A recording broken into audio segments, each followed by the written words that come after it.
Salut tout le monde, j'espère que vous allez bien. Aujourd'hui, on va parler de comment transformer vos leads en rendez-vous et en show-up. Donc du coup, je vais vous donner en fait 6 conseils que vous allez pouvoir appliquer directement en fait de votre côté justement pour transformer plus de leads en rendez-vous. Si vous ne savez pas encore qui je suis, mon nom c'est Basel Kamel, je suis le fondateur de LBL Agency SARL et ce qu'on fait, c'est qu'on aide les petites PME à exploser leur chiffre d'affaires grâce à nos méthodes de marketing digital. D'ailleurs, si vous voulez travailler avec nous, vous avez un lien en dessous dans la description qui va vous renvoyer vers un calendrier et dans lequel vous allez pouvoir booker un meeting pour qu'on puisse discuter. Alors du coup, le tout premier conseil, c'est évidemment de qualifier vos leads depuis le début. Si vos leads ils sont de mauvaise qualité, forcément, vous n'allez pas réussir à fixer des rendez-vous. Et comment est-ce qu'on fait ça? Eh bien, il y a plusieurs moyens de le faire. Le premier, c'est de rajouter plus de questions. Donc, plus de questions dans votre formulaire. Donc, comme vous savez, pour générer des leads, il faut un formulaire, que ça soit sur les pubs Facebook ou ça soit sur les pubs Google Ads. Concrètement, vous allez avoir un formulaire dans lequel les gens vont remplir leurs informations. Et du coup, vous pouvez rajouter le nombre de questions. Dépendant de la niche dans laquelle vous êtes, vous allez avoir besoin de leads plus ou moins qualifiés. Par exemple, pour les salles de sport, vous n'avez pas besoin d'avoir énormément de qualifications chez le client pour le convertir. Par contre, si vous êtes par exemple un courtier immobilier, il faut bien que ça soit un propriétaire ou autre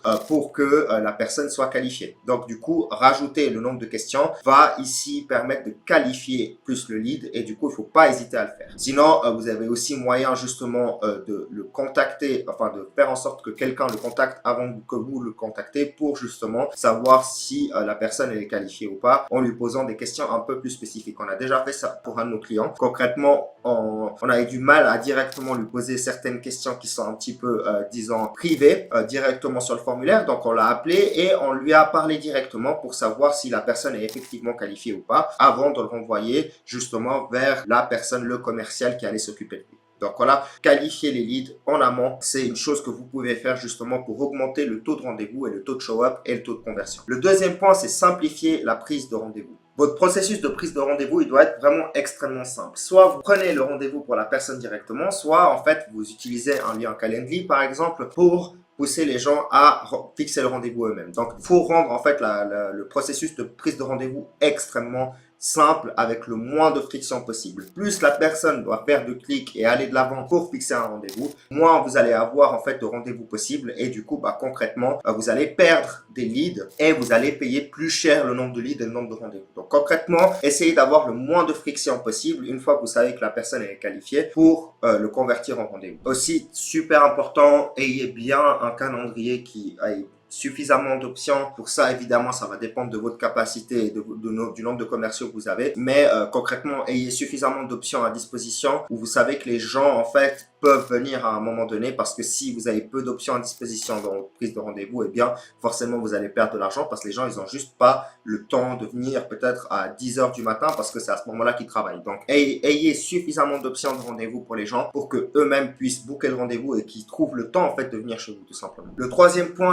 il est extrêmement important, c'est d'envoyer des rappels automatisés. Donc, la première chose, en tout cas pour nous, on fixe 1 à 5 rendez-vous pour nos clients par jour, pour chacun de nos clients par jour. Et du coup, concrètement, comment est-ce qu'on fait ça? Eh bien, un de nos secrets, c'est qu'on a automatisé justement une partie des rappels. Et si on le fait pas automatiquement, on le fait manuellement. Ça veut dire quoi? Ça veut dire que concrètement, dès le moment où la personne a réservé un rendez-vous, on lui envoie justement un SMS pour lui dire quand est-ce que ça sera, à quelle heure ça sera et où ça sera. Super important de confirmer le rendez-vous. Et ensuite, un jour avant, on va lui envoyer un rappel et quelques heures avant, on va aussi lui envoyer un rappel qu'il a ce rendez-vous. Super, super important pour augmenter le taux de show-up. Si vous n'avez pas ça, c'est clair, votre taux de show-up, il sera beaucoup, beaucoup plus bas. Et pour ça, il y a plusieurs façons de faire. Vous pouvez utiliser des CRM. Nous, on utilise notre CRM en l'occurrence pour faire ceci, pour envoyer des SMS, pour automatiser la prise de rendez-vous et surtout pour automatiser les rappels de rendez-vous. Ensuite, le quatrième point, c'est offrir un avantage pour maintenir l'engagement. Donc, qu'est-ce que c'est un avantage? Eh bien, c'est tout simplement mettre une offre, quelque chose à disposition du lead justement où il aura un avantage à venir à ce moment-là, à venir à votre rendez-vous. S'il doit payer par exemple dès la première consultation, le premier cours, quoi que ce soit, il y a moins de probabilités qu'il vienne. Par contre, si vous lui offrez par exemple le premier cours, un cours d'essai, un essai pour le service que vous avez ou le produit que vous avez, eh bien concrètement, il y a beaucoup plus de probabilités qu'il vienne parce que justement, il a quelque chose à gagner. Donc, offrez-lui quelque chose, donnez-lui le petit sucre pour que après il se convertisse en client et même peut-être même en client à très long terme. Donc, pour augmenter le taux de show-up, le taux de présence, eh bien, il n'y a pas mieux que aussi avoir une offre à disposition pour pousser les personnes à venir à votre rendez-vous. Ensuite, numéro 5, c'est humaniser vos interactions bien, surtout quand vous appelez, vraiment soyez convivial, ça marche super bien, enthousiaste, convivial. N'oubliez pas que la personne, elle a soumis ses informations parce qu'elle a un problème à régler, donc soyez empathique et essayez de justement l'encourager à résoudre son problème parce que vous avez la solution pour lui. Donc vraiment, n'hésitez pas à être empathique, à comprendre la personne, soyez humain avec la personne et soyez amical. Ça change absolument tout pour la prise de rendez-vous. Chez nous, il n'y a pas photo. J'ai vraiment dit à mon équipe qu'il faut qu'il soit le plus humain possible. C'est exactement comme ça que je fais mes appels aussi. Donc concrètement, vraiment, soyez humain, soyez gentil et concrètement, les gens, ils auront beaucoup plus de chances de venir à votre rendez-vous que si vous êtes sec et froid. Donc si vous êtes sec et froid, assurez-vous bien que vos téléphonistes, les personnes qui appellent en fait justement vos leads, soient empathiques, qu'ils soient agréables et qui parlent aussi fluidement la langue de votre client. Parce que si, ça c'est un problème aussi, si la personne qui appelle ne parle pas bien la langue, eh bien ça va tout de suite faire fuir un certain nombre de personnes. Donc concrètement, assurez-vous que tous ces critères soient respectés.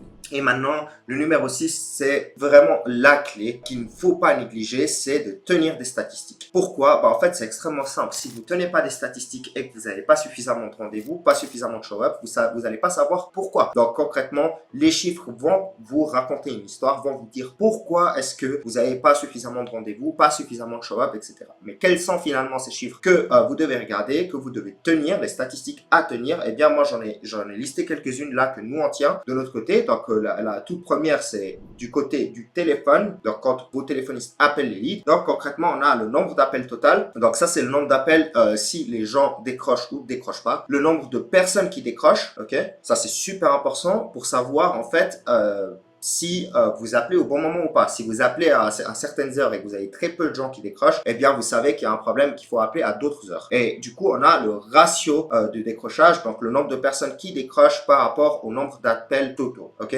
Donc vraiment super important de tenir cette statistique pour deux raisons. La première, c'est justement savoir si vous appelez au bon moment. La deuxième, c'est de savoir si effectivement vous avez un problème avec votre numéro de téléphone ou pas, parce que ça arrive si vous avez un numéro auprès d'une société qui est pas bonne ou que vous utilisez beaucoup trop votre numéro de façon spammy, vous faites des appels B2C en dehors, etc.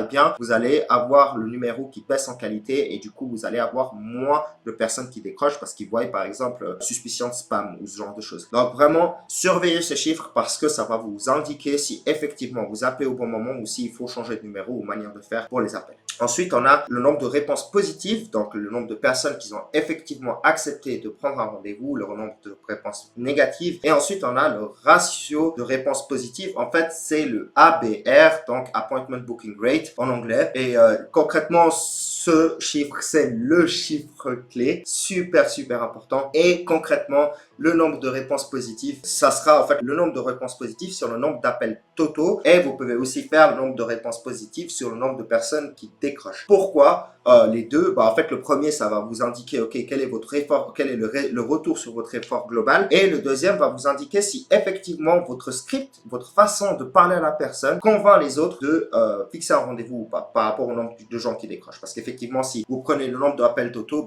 le chiffre n'est pas bon. Si vous prenez le nombre de personnes qui décrochent, eh bien, vous allez tout de suite savoir si effectivement, sur le nombre de personnes qui décrochent, il y en a suffisamment qui fixent le rendez-vous ou pas. S'il y en a suffisamment, eh bien, concrètement, vous savez que votre façon de vous exprimer, votre façon de pousser la personne au rendez-vous, elle est bonne, sinon il faut la corriger. Et ensuite, on a le nombre de à rappeler plus tard. Nous, on le note aussi, c'est juste pour savoir si effectivement, de nouveau, on appelle dans des circonstances qui sont acceptables ou pas, et pour savoir si on appelle justement à des moments donnés qui soient conviviaux. Parce que c'est pas parce que les gens décrochent que les gens sont disponibles. Ça, il y a une petite différence. Donc, si les gens décrochent, c'est bien, mais maintenant, il faut encore qu'ils soient disposés à vous parler. Et du coup, s'ils décrochent à 23 h le soir et que ça les dérange justement de vous parler à ce moment-là, eh bien, vous savez qu'il y a un problème. Et ça va se refléter dans le nombre de rappelés plus tard, donc le nombre de personnes qui vous disent de les rappeler plus tard. Ensuite, pour le nombre de rendez-vous, donc en fait, on va aussi tenir évidemment des statistiques sur le nombre de rendez-vous. Donc, le premier chiffre